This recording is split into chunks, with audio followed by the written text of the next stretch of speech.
성경 말씀 여호수아 3장 3절 말씀부터 6절 말씀까지 같이 봉독하도록 하십시다. 백성에게 명하여 가로되 너희는 레위 사람 제사장들이 너희 하나님 여호와의 언약궤에 매는 것을 보거든 너희 곳을 떠나 그 뒤를 쫓으라.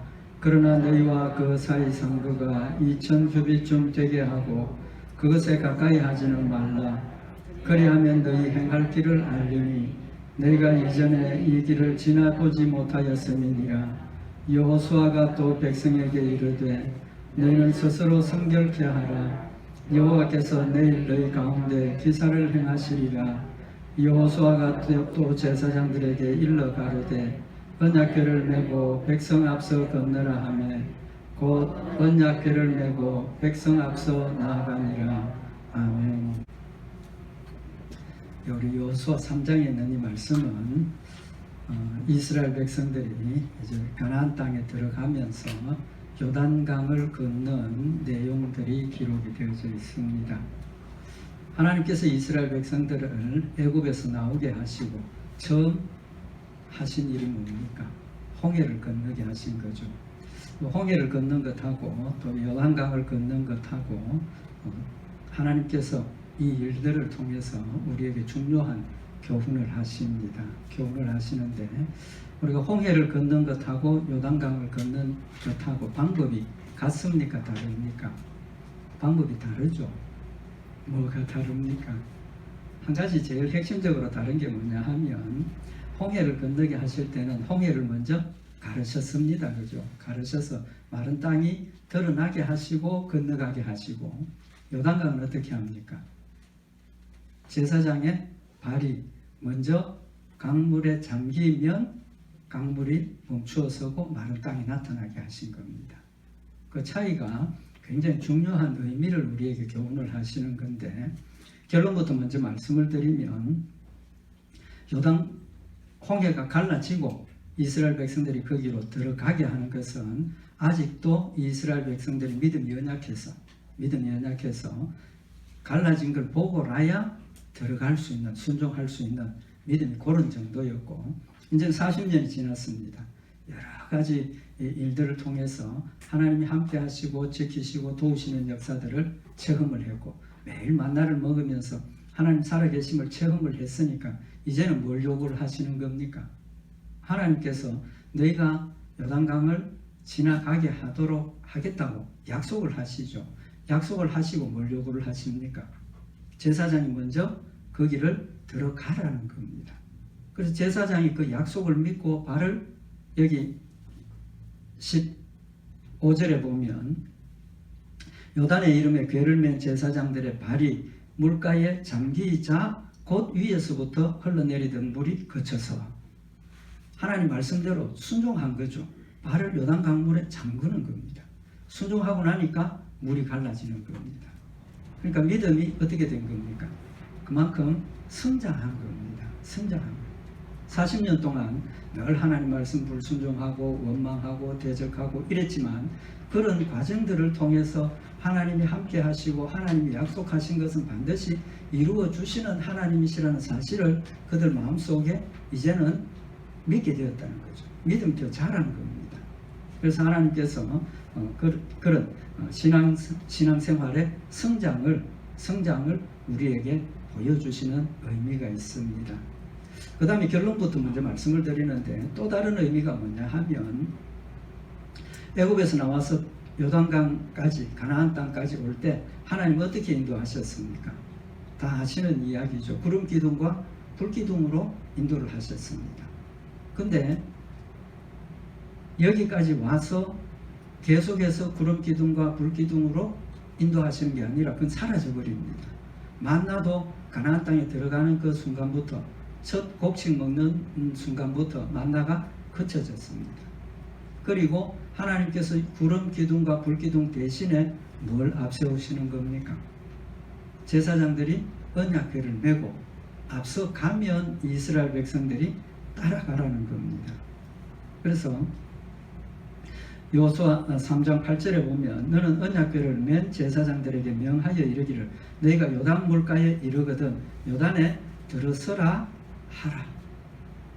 제사장들이 언약궤를 메고 이스라엘 백성들 앞서서 요단강가에 도착했을 때 제사장들은 너희가 먼저 요단강으로 들어가라라고 말씀을 하시는 거죠. 그래서 지금 이스라엘 백성들이 뭘 따라갑니까? 오늘 여기 3절 말씀 우리 같이 봉독한 말씀에 보면 백성에게 명하여 가로되 너희는 레위 사람 제사장들이 너희 하나님 여호와의 언약궤를 메는 것을 보거든 너희 곳을 떠나 그 뒤를 쫓으라. 뭘 쫓으라는 겁니까? 언약궤를 쫓으라는 겁니다. 언약궤를 쫓으라. 그래서 하나님께서 이때까지는 구름 기둥과 불 기둥으로 함께 하시고 인도하셨지만 이제는 언약궤를 따라가라고 말씀을 하시는 겁니다. 그러면 구름 기둥과 불 기둥으로 인도하신 의미하고 지금 언약궤로 인도하신다는 그 의미가 어떻게 차이가 나는가 하는 것을 우리가 잠깐 참고를 하면 구름 기둥과 불 기둥으로 인도하신 차이를 성경에는 분명하게 기록을 하고 있습니다. 민수기 14장 14절에 보면 이 땅 거민에게 고하리이다. 주 여호와께서 이 백성 중에 계심을 그들도 들었으니 이방인들이 하나님이 이스라엘 백성들과 함께 있다는 걸 다 들었다는 겁니다. 소문이 났다는 거죠. 뿐만 아니라 이스라엘 백성들에게도 그 일의 의미가 무엇인가 하는 것을 말씀을 하시는데 곧 주 여호와께서 대면하여 보이시며 주의 구름이 그들 위에 섰으며 주께서 낮에는 구름 기둥 가운데서 밤에는 불 기둥 가운데서 그들 앞에서 행하시는 것이니이다. 지금 뭐라고 말씀을 하십니까? 구름 기둥과 불 기둥을 앞서서 보여주시면서 주 여호와께서 대면하여 보이시며 그랬습니다. 그러니까 구름 기둥과 불 기둥의 역할이 뭡니까? 하나님이 구름 기둥과 불 기둥 가운데 계신다는 겁니다. 가운데 계신다. 하나님을 우리가 존재를 그냥 그대로 만나고 눈으로 보면 견딜 수 있습니까? 없습니까? 죽는다 그랬죠. 죽는다 그랬습니다. 그래서 하나님의 거룩하신 모습을 죄인된 우리의 눈으로는 그 영광을 감당할 수가 없기 때문에 죽는다는 겁니다.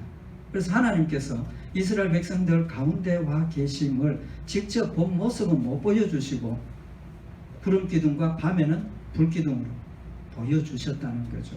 그래서 낮에는 구름 기둥 가운데서 밤에는 불 기둥 가운데서 그들 앞에서 행하시는 것입니다. 그러니까 하나님의 존재가 지금 그들과 함께 있다는 것을 눈으로 보고 확인하도록 도와주시는 겁니다. 출애굽기 33장 9절에 보면 모세가 회막에 들어갈 때에 구름 기둥이 내려 회막문에 서며 여호와께서 모세와 말씀하시니 이제 머물러 있을 때 모세가 하나님을 만나기 위해서 회막으로 갑니다. 근데 그 회막에 어떤 현상이 일어납니까? 구름 기둥이 내렸다는 겁니다. 구름 기둥이 내려서 회막 위에 머물러 서고 모세가 하나님 앞에 들어갔을 때 그 회막 안에 들어간 모세에게 누가? 하나님께서 구름 기둥 가운데서 직접 말씀하신다는 겁니다. 직접 말씀하신다는 겁니다. 그러니까 이스라엘 백성들에게 구름 기둥과 불 기둥은 곧 누굽니까? 하나님이십니다. 하나님. 그냥 불 기둥, 구름 기둥 우리가 이렇게 생각하는 게 아니라 불 기둥과 구름 기둥 가운데 하나님이 존재하고 계셨고 임재하심을 이스라엘 백성들에게 보여주시는 현상인 겁니다. 그리고 그 가운데서 직접 말씀을 전해주셨다 하는 것은 그 구름 기둥, 불 기둥 가운데 누가 계신다는 겁니까? 하나님이 지금 계신다는 걸 보여주시는 겁니다. 그래서 시편 99편 7절에 여호와께서 구름 기둥에서 저희에게 말씀하시니 저희가 그 주신 증거와 율례를 지켰도다. 하나님께서 구름 기둥에서 말씀하시니까 이스라엘 백성들이 그 말씀을 듣고 순종했다라고 표현을 하고 있는 겁니다. 하나님께서 모세를 시내산에 불러 올리실 때 시내산 위에 어떤 현상이 있었습니까? 불이 그 가운데 그 산 위에 있었다는 거죠. 그래서 구름 기둥과 불 기둥을 이스라엘 백성들에게 눈으로 보여주신 것은 하나님이 지금 그들과 직접 함께 하고 계신다는 것을 믿을 수 있도록 도와주신 겁니다. 도와주신. 하나님 지금 우리와 함께 계시죠. 내 안에 계십니다. 근데 우리는 지금 눈으로 보입니까? 안 보입니까? 안 보이죠. 그렇지만 하나님이 내 안에 계신다는 사실을 우리가 믿을 수 있는 한 가지 증거가 있습니다. 뭡니까? 내가 예수님을 믿고 있다는 것. 예수님을 믿고 있다는 것은 성령님이 내 안에 와 계신다는 겁니다. 성령님이 내 안에 계시기 때문에 예수님이 나의 구주가 되고 믿음을 고백하게 되고, 부족하지만 하나님의 말씀을 열심히 순종하려는 마음이 우리 마음속에 있다는 거죠. 바로 그런 현상을 지금 우리에게 말씀을 하시는 겁니다. 뿐만 아니라 구름 기둥과 불 기둥이 하나님께서 직접 말씀하시기도 하셨지만 그들의 가는 길을 어떻게 했습니까? 인도하셨지 않습니까? 인도하셨습니다. 머물러 서야 될 때는 구름 기둥이 가다가 머물러 서고, 불 기둥이 가다가 머물러 서고, 그럼 그곳에 머물러서 진을 치고 쉬다가 불 기둥이나 구름 기둥이 올라가면 이제 하나님께서 가자 하시는구나. 그래서 짐을 챙겨서 따라가고, 하나님이 인도하심을 보여주신 겁니다. 그래서 출애굽기 13장 21절에 보면 여호와께서 그들 앞에 행하사 낮에는 구름 기둥으로 그들의 길을 인도하시고 밤에는 불 기둥으로 그들에게 비치사 주야로 진행하게 하시니 라고 기록을 하고 있는 겁니다. 그래서 구름 기둥과 불 기둥의 의미는 아직 믿음이 연약한 이스라엘 백성들에게 하나님의 존재조차도 확실히 믿지 못하는 이스라엘 백성들에게 하나님의 존재를 눈으로 보여주셔서 확실히 믿을 수 있도록 도와주신 현상인 겁니다. 그러면 이제는 불기둥 구름기둥이 사라져 버렸습니다. 하나님께서 대신에 뭘 주십니까? 언약궤를 주시는 거죠. 언약궤. 그래서 언약궤를 제사장들이 메고 걸어가면 이스라엘 백성들이 뒤에서 따라가라고 명령을 하시는 겁니다. 그럼 이 언약궤를 따라가라고 하는 명령의 의미가 뭡니까? 오늘 여기 여호수아 3장 4절에 보면 그러나 너희와 그 사이 상거가 2000규빗쯤 되게 하고 그것에 가까이 하지는 말라. 그리하면 너희 행할 길을 알리니 너희가 이전에 이 길을 지나보지 못하였음이니라. 언약궤를 따라가면 뭘 안다는 겁니까? 너희가 갈 길을 안다는 겁니다. 갈 길을 안다. 그러니까 이 언약궤는 지금 어떤 역할을 합니까? 우리의 가는 길을 인도하는 역할을 하고 있다는 거죠. 그래서 너희가 이전에 이 길을 지나보지 못하였다라고 말씀하셔서 처음 가는 길입니다. 이스라엘 백성들. 처음 가는 길이지만 하나님께서 그 길을 인도하셔서 바른 길로 가게 하시고 가나안 땅을 소유하게 하시겠다는 약속을 하시는 겁니다. 근데 여기서 그리하면 너희 가는 길을 알게 된다. 또 이스라엘 백성들이 구름 기둥으로 인도함을 받고 온 그 길, 단적으로 보면 그냥 애굽에서 가나안까지 가는 세상적인 길입니다. 그죠? 근데 영적으로 해석할 수 있습니까? 없습니까? 해석할 수 있죠. 영적으로 해석할 수 있습니다. 그럼 그 길이 뭡니까? 우리의 삶의 길입니다. 우리의 생활의 길이라는 거죠. 영적인 의미입니다. 그래서 하나님이 말씀으로 순종하라 하시는 것은 이때까지는 애굽에서 가나안 땅까지 가는 것은 단순하게 하나님을 믿고 말씀하는 대로 순종하는 것이 우리의 삶의 길, 아주 기본적인 사실을 지금 설명을 하셨고, 이제는 가나안 땅에 들어가면서부터는 그런 단순한 길이 아니라는 겁니다. 우리의 삶의 길이 한 번도 우리 살아본 길이 아니지 않습니까? 당장 지금 우리 1시간 뒤에 10분 뒤에 나한테 어떤 일이 벌어질는지, 내가 어떤 선택을 하고 어떻게 순종해야 되는지 압니까? 모릅니까? 전혀 모르지 않습니까? 전혀 모릅니다. 근데 누가 가르쳐 주십니까? 하나님이 무엇으로? 하나님의 말씀으로 가르쳐 주신다는 겁니다. 그래서 신명기 31 잠언 4장 11절에 보면 내가 지혜로운 길로 네게 가르쳤으며 정직한 첩경으로 너를 인도하였은즉 다닐 때에 내 걸음이 곤란하지 아니하겠고 달려갈 때에 실족지 아니하리라. 이 길이 지혜로운 길로 가르치는, 하나님의 말씀이 우리에게 지혜로운 길로 가르치고 정직한 첩경으로 너를 인도한다는 겁니다.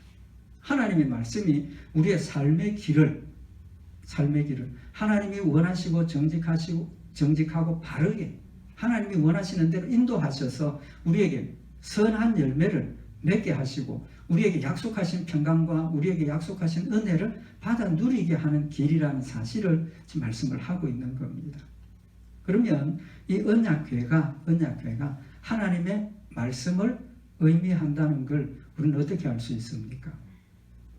언약궤는 뭐가 담겨 있습니까? 언약궤 안에 두 돌판이 담겨 있죠. 하나님께서 모세에게 주셨던 십계명 두 돌판이 거기에 담겨져 있고, 신명기 31장에 보면 모세가 이제는 가나안 땅에 다 도착했기 때문에 하나님께서 부르셔서 데려가시겠다고 하신 때가 된 것을 알았습니다. 마지막으로 이스라엘 백성들에게 설교를 하고 교훈을 하는데, 신명기 31장 24절에 보면 모세가 이 율법의 말씀을 다 책에 써서 마친 후에 하나님 주신 율법의 말씀을 기록을 다 한 겁니다. 기록을 하고 여호와의 언약궤를 매는 레위 사람에게 명하여 가로되, 이 율법책을 가져다가 너희 하나님 여호와의 언약궤 곁에 두어 너희에게 증거가 되게 하라.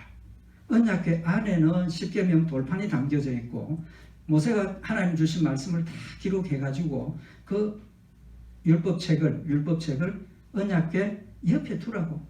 그리고 그 언약궤 옆에 있는 율법을 내가 읽고, 제사장들이 읽고 묵상하고 바르게 깨달아서 가르치고, 또 그 말씀대로 순종하도록 하셨다는 사실을 기록을 하고 있는 겁니다.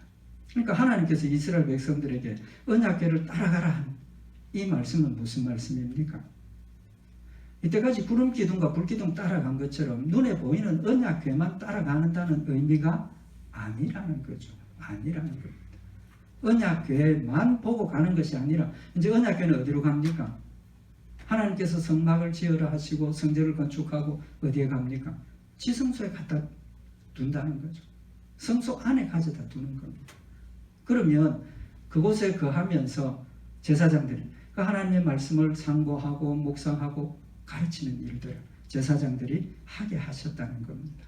그래서 제사장들이 하는 일을 우리는 그냥 하나님 앞에 제사 드리는 일만 했다, 그거 아닙니다. 제사장들이 한 일 중에 중요한 것이, 제사를 드리는 일도 중요했지만 하나님의 말씀을 성도들에게 가르치고 백성들에게 바르게 살아야 할 것을 하나님의 말씀을 통해서 그들에게 교훈한 일이 사실은 더 중요하고 더 많았다는 겁니다. 그래서 이제 하나님께서 이스라엘 백성들에게 언약궤를 따라가라 하는 것은 우리의 신앙생활의 삶이 하나님을 믿고 의지하고 따라가는 신앙생활이 뭐여야 된다는 겁니까? 하나님 말씀이어야 한다는 겁니다. 하나님의 말씀이 우리에게 지혜를 주시고, 하나님의 말씀이 우리에게 하나님을 영화롭게 하는 것들을 행하게 하시는 가장 기본입니다. 가장 기본. 그래서 성경을 우리는 정확하게 알아야 하고 날마다 묵상해야 하는 이유가 거기에 있는 겁니다.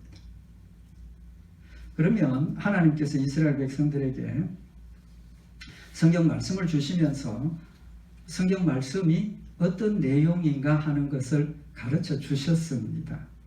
우리 성경 말씀은 뭐라고 생각을 하십니까?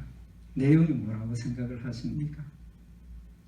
하나님께서 하나님이 우리에게 주신 그 성경 말씀을, 내용을 구분해서 명확하게 우리에게 말씀을 하셨습니다. 신명기 7장 11절에 보면, 그런즉 너는 오늘날 내가 네게 명하는 명령과 규례와 법도를 지켜 행할지니라. 하나님의 말씀을 내용으로 구분을 하면, 첫째는 명령입니다. 두 번째는 규례와 법도.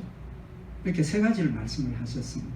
근데 잠언 6장 23절에는 이 말씀을 좀 더 다르게 해석을 하는데, 대저 명령은 등불이요 법은 빛이요 훈계의 책망은 곧 생명의 길이라.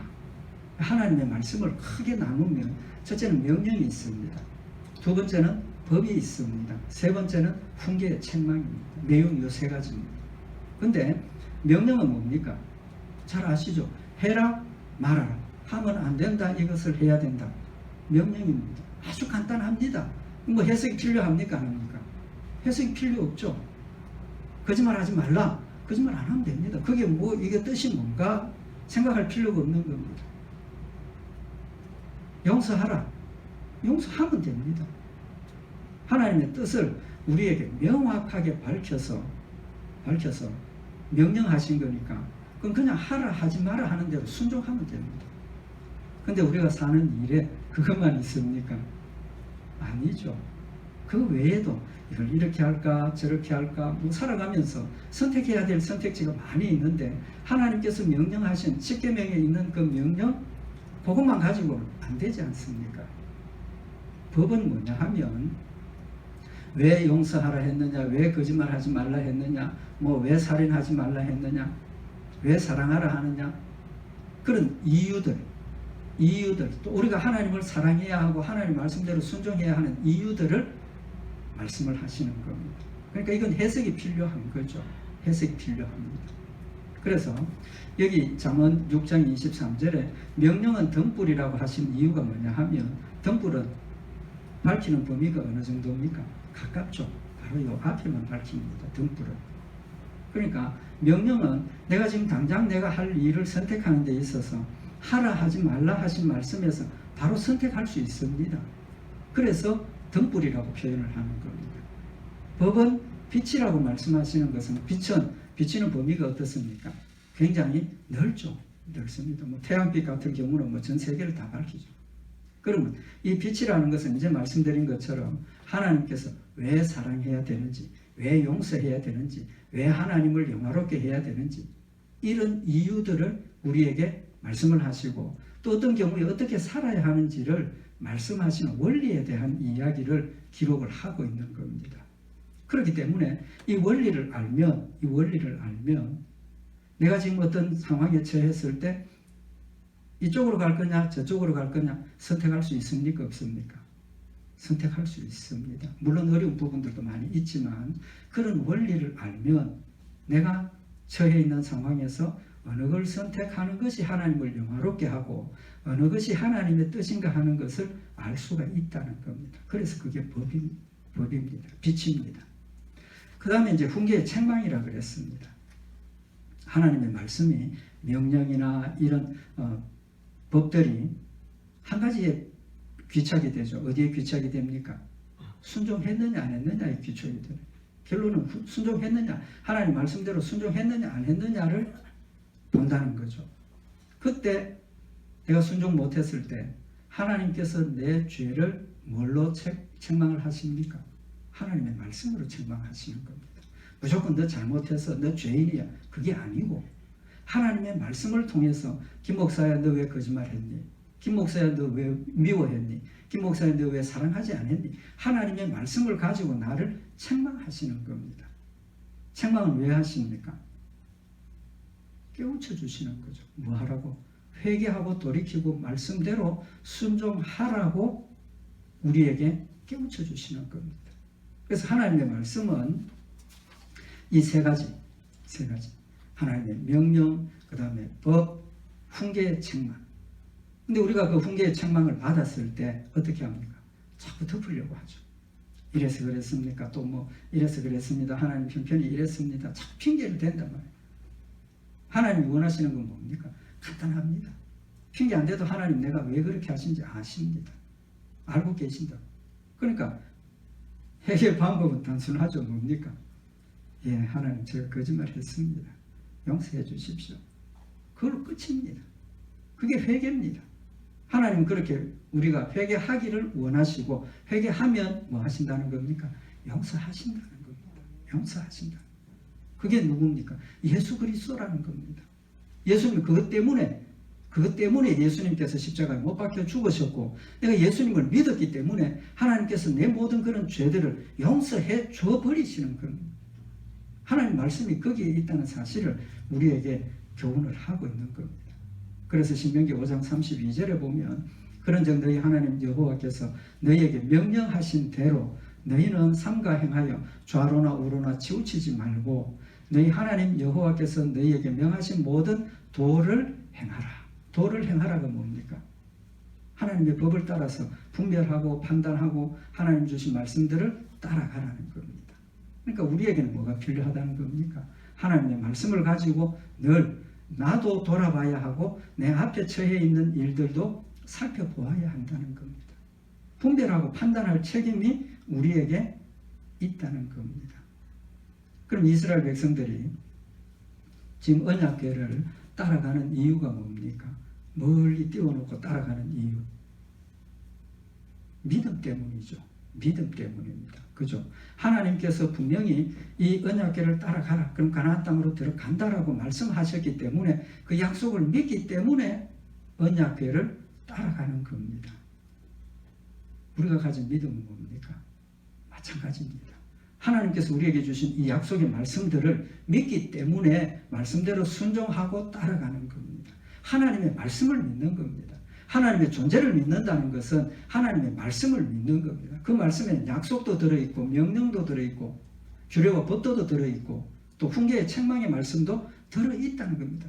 그 모든 말씀을 내가 다 믿음으로 받아들였기 때문에 그 모든 말씀을 우리의 삶 전부에 적용해야 한다는 겁니다. 명령만 따르는 게 아닙니다. 명령만 따르는 게 아닙니다. 법도와 규례, 책망의 말씀 전부를 내가 다 받아들여서 그 말씀을 믿음으로 따라가야 한다는 사실을 지금 말씀을 하고 있는 겁니다. 그래서 고린도후서 5장 7절에 보면 이는 우리가 믿음으로 행하고 보는 것으로 하지 아니함이로다. 우리가 믿음 연약할 때는 무슨 마음이 있습니까? 하나님 뭐 좀 보여주십시오. 그렇죠. 믿음 연약할 때는 할 수 없습니다. 또 그렇게라도 해서 우리가 믿음을 가지고 하나님 말씀대로 순종하는 게 필요하죠. 필요합니다. 그렇지만 근본적으로는 우리의 마음속에 하나님을 믿는 믿음은 보이지 않더라도, 보여주지 않더라도 하나님 말씀만 믿고 따라가는 믿음이어야 하고 또 그런 믿음을 가지게 된다는 사실을 우리에게 교훈을 하고 계시는 겁니다. 그렇기 때문에 로마서 12장 2절에 너희는 이 세대를 본받지 말고 오직 마음을 새롭게 함으로 변화를 받아 하나님의 선하시고 기뻐하시고 온전하신 뜻이 무엇인지 분별하도록 하라라고 말씀을 하고 있는 겁니다.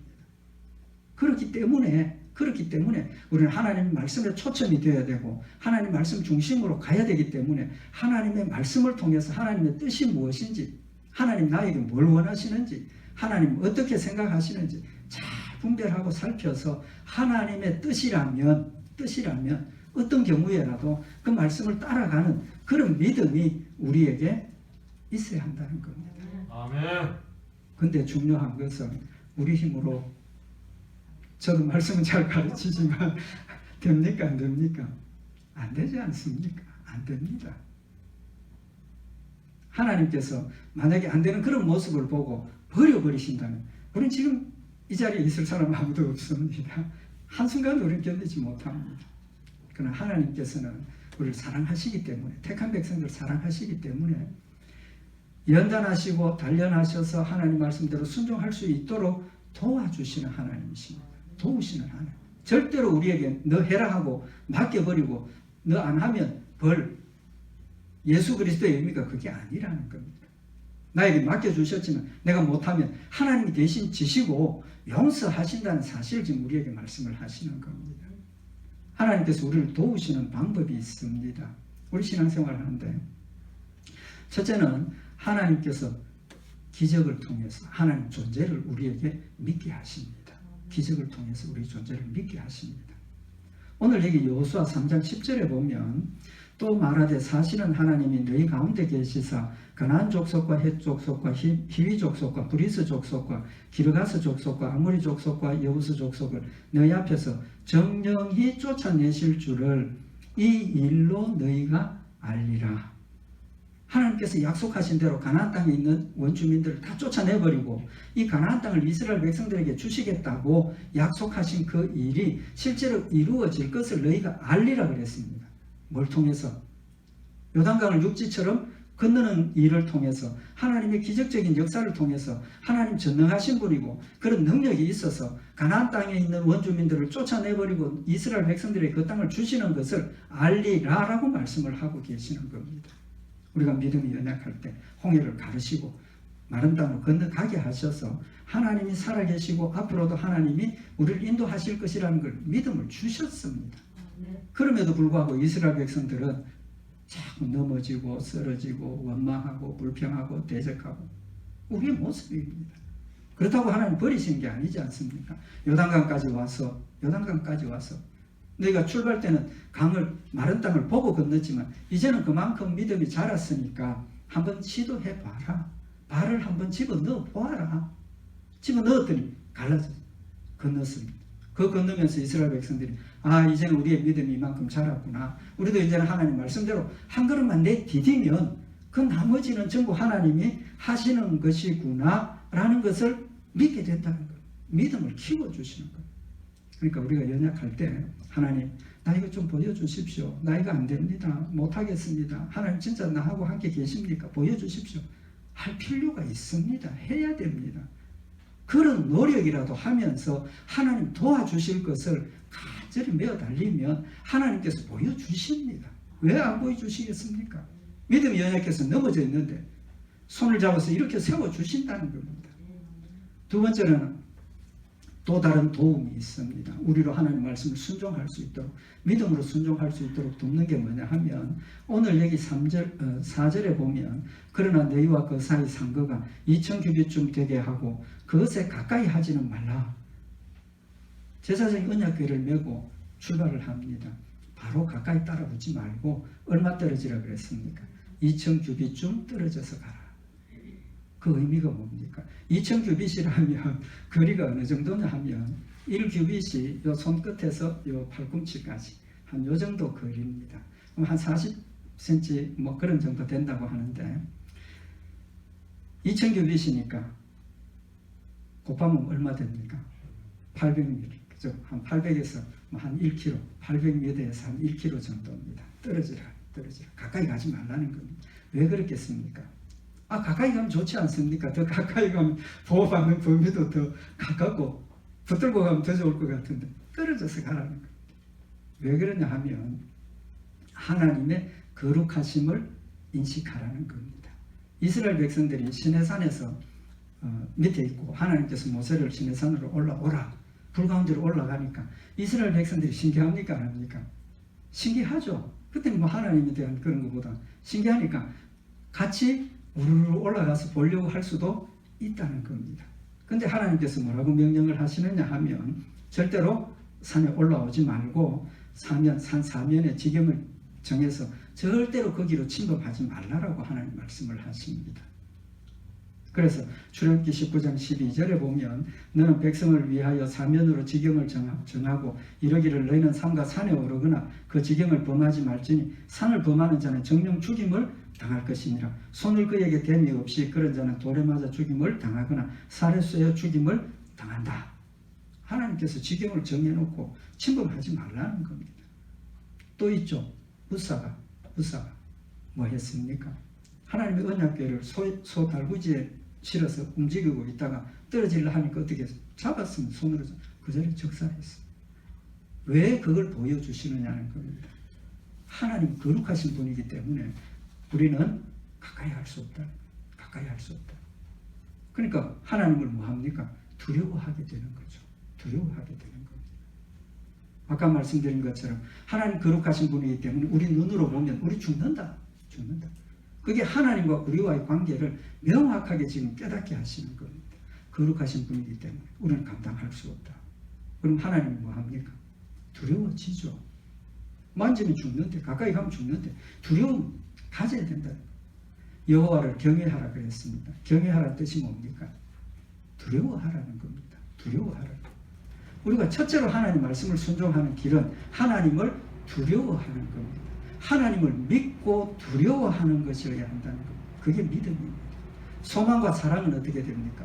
그보다 이제 믿음이 더 커지면 하나님께 가까이 갈 수 있고, 하나님께 가까이 간다는 것은 그만큼 우리의 죄를 드러내고 우리가 거룩한 모습으로 하나님을 닮아가면서 하나님께 가까이 간다는 의미를 지금 우리에게 교훈을 하시는 겁니다. 그래서 하나님께서 우리에게 하나님을 두려워하게 하시는 겁니다. 왜 징계합니까? 두려워하도록 징계를 하시는 겁니다. 우리 속담에 그렇죠. 할아버지가 손주를 오냐 하면 뭐 한다 합니까? 할아버지 수염 잡고 상투 잡는다고. 우리가 하나님을 두려워하지 않게 되면 우리 하나님 말씀 순종하는 일이 많이 흐트러지게 되어 있습니다. 자유로워진다. 우리가 내 예수 믿고 용서 받았다, 이것만 가지면 우리의 삶에 하나님의 말씀을 순종하려고 하는 열심이 어떻게 됩니까? 희미해지지 않습니까? 죄를 범해도 하나님 용서했으니까 죄 마음대로 범해도 돼라는 결론을 가지게 됩니다. 그거 아니라는 겁니다. 그게 아니에요. 하나님 나를 택하셨기 때문에 우리는 더 철저히 하나님 말씀대로 순종하고 하나님을 두려워하고 경외하고 사랑하고 순종해야 된다는 사실을 하나님께서 깨우쳐 주시는 겁니다. 마지막으로 한 가지만 더 말씀을 드리십시다. 이스라엘 백성들이 요단강을 건너게 된 이유가 뭡니까? 순종이죠, 순종. 그렇지 않습니까? 하나님께서 약속하셨지만 약속하신 대로 제사장의 발을 요단 강물에 담그니까 강이 육지로 변한 겁니다. 순종입니다. 믿음의 핵심은 순종입니다. 그래서 믿음에 따라서 순종의 종류나 순종의 범위는 달라지지만 믿음이 있으면 반드시 뭐합니까? 순종하게 되어 있다. 하다못해 기도라도 하게 된다는 겁니다. 가장 적은 것부터 믿음의 열매가 맺혀지고 그 순종을 통해서 우리의 믿음이 점점 자라면서 하나님께서 요단강물 홍해를 가르시고 건너가게 하셨던 그 믿음이 이제는 요단강물이 흐르지만 하나님이 약속하신 것을 믿고 발을 요단강에 담그게 되는 믿음의 성장이 따른다는 사실을 지금 우리에게 교훈을 하고 있는 겁니다. 우리 올 한 해 또 우리 앞으로 우리의 삶이 하나님의 인도하심을 받아야 하고 하나님의 인도하심을 받는 일에는 하나님의 말씀이 핵심이어야 하고 하나님의 말씀을 늘 마음에 새기고 묵상하고 하나님의 뜻을 분별하고 하나님의 뜻대로 순종해서 하나님 주시는 믿음의 성장과 하나님 약속하신 축복을 평생 받아 누리는 우리 복된 성도들 되시기를 바랍니다. 기도드리십시다. 사랑의 하나님 아버지, 우리를 사랑하셔서 하나님 살아계심을 알게 하시고 믿게 하시고 또 우리에게 하나님 말씀을 주셔서 모든 사물들을 주님 뜻 안에서 분별하게 하신 줄 믿고 감사를 드립니다. 성령님 늘 말씀으로 우리의 심령을 깨우치실 때 깨닫게 하시고 분별하게 하시고 바르게 따라가는 저희들 되게 하셔서 우리의 말과 행실 모든 일에서 하나님을 영화롭게 하며 하나님 약속하신 축복들을 풍성히 받아 누리는 복된 성도들 되도록 축복하시옵소서. 우리 주 예수 그리스도의 이름으로 기도드리옵나이다. 아멘.